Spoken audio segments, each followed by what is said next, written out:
A woman goes to the doctor and says, "Doctor, my husband is an animal in the bedroom. He wants sex 5, 6, 7 times a day. I love the man and the sex, but it's just too much.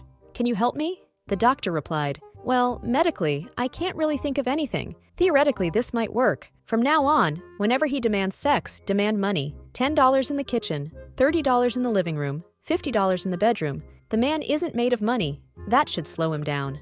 She agrees and thanks the doctor. Excited, she goes home ready to use his advice. She starts to prepare dinner. Her husband comes home, doesn't even ask about dinner, but immediately sneaks up behind her, brushes up against her, and plays grab ass. She turns to him and says, "Honey, I have a new rule regarding sex." He replies, "Okay, hun, shoot." She continues, "From now on, I demand money for sex. $10 in the kitchen, $30 in the living room, $50 in the bedroom." He looks at her and says, "Okay, I think you deserve that. You do so much. No problem." He reaches for his wallet and sees he has a $50 bill in his wallet and hands it to his wife. She says, "Okay, let's go up to the bedroom." He shouts, "No, 5 times in the kitchen." A husband and wife visit a marriage counselor. First, the wife speaks to the counselor alone. The counselor asks her, "You say you've been married 20 years, so what seems to be the problem?" The wife replies, "It's my husband. He's driving me crazy. I'm going to leave him if he continues." "How does he drive you crazy?" "For 20 years, she says, he's been doing these stupid things. First, whenever we go out, he's always looking at the floor and refuses to go near anyone. It's very embarrassing." The marriage counselor is amused. "Anything else?" "He keeps picking his nose all the time, even in public." Anything else?" The wife hesitates.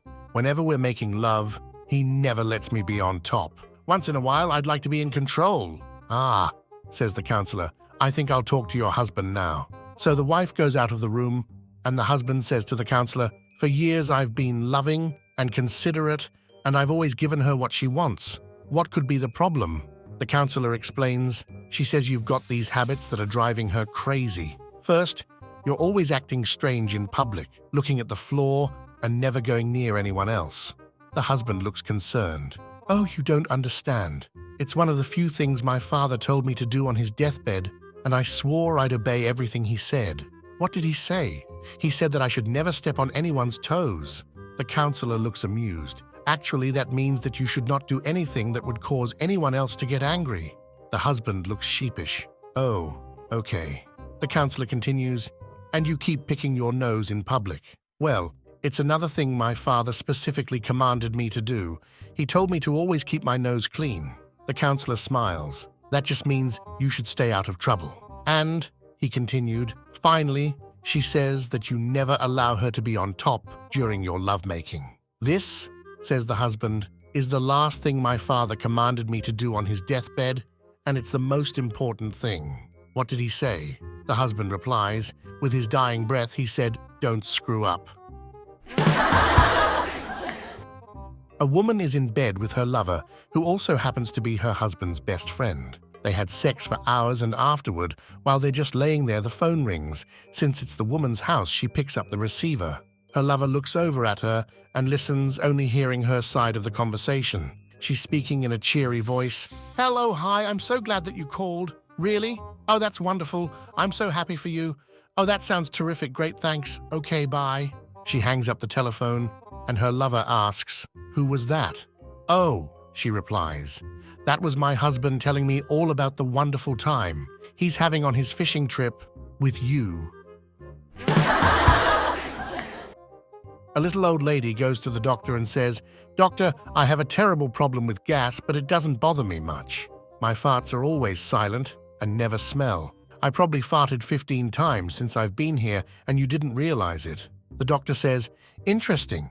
Why don't you take these pills and come see me in a week?" The old lady returns in a week and says, "I don't know what the hell you gave me. My farts are still silent, but my God, they stink." The doctor says, "Excellent. Now that your sinuses are cleared, let's work on your hearing." A doctor was having an affair with his nurse. Shortly afterward, she told him she was pregnant. Not wanting his wife to know, he gave the nurse a sum of money and asked her to go to Italy and have the baby there.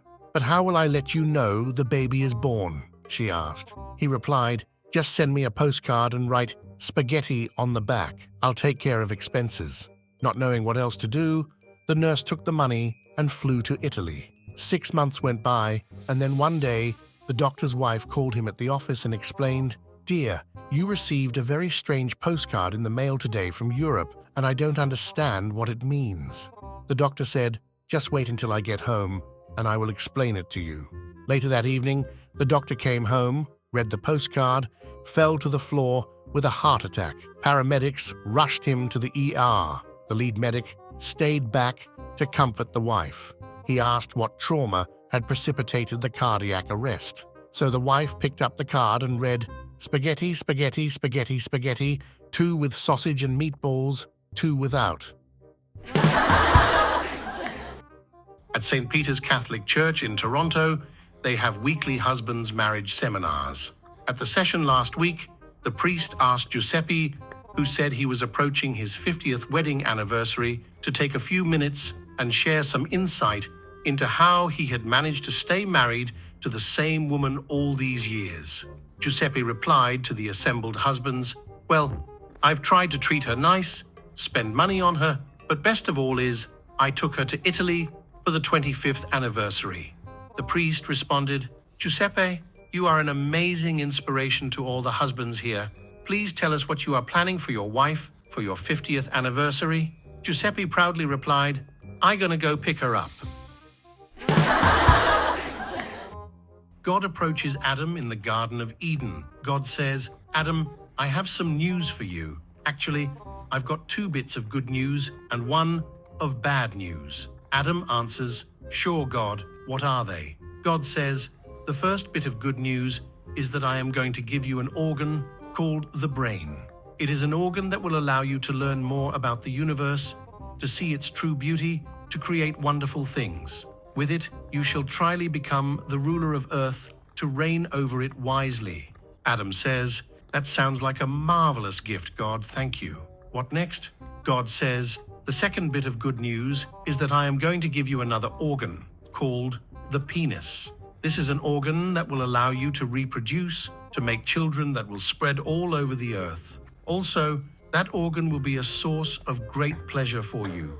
Eve, likewise, will be very glad you have such an organ and will love you all the more for it."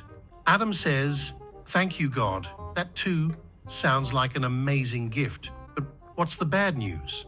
God answers, "The bad news is that the amount of blood I gave will be insufficient to use both organs at the same time."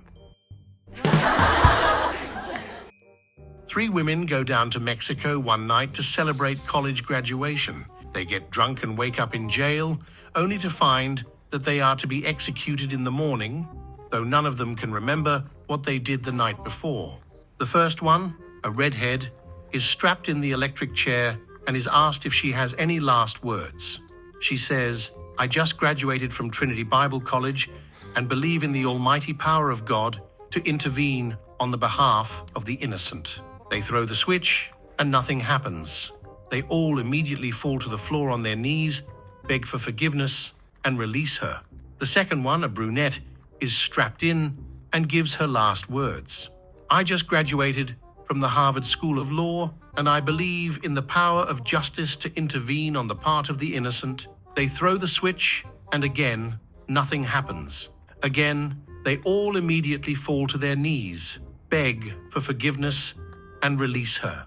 The last one, a blonde, is strapped in and says, "Well, I'm from the University of Texas and just graduated with a degree in electrical engineering, and I'll tell you right now, you ain't gonna electrocute nobody if you don't plug this thing in." My friends, if you want to watch other funny jokes, subscribe to the channel.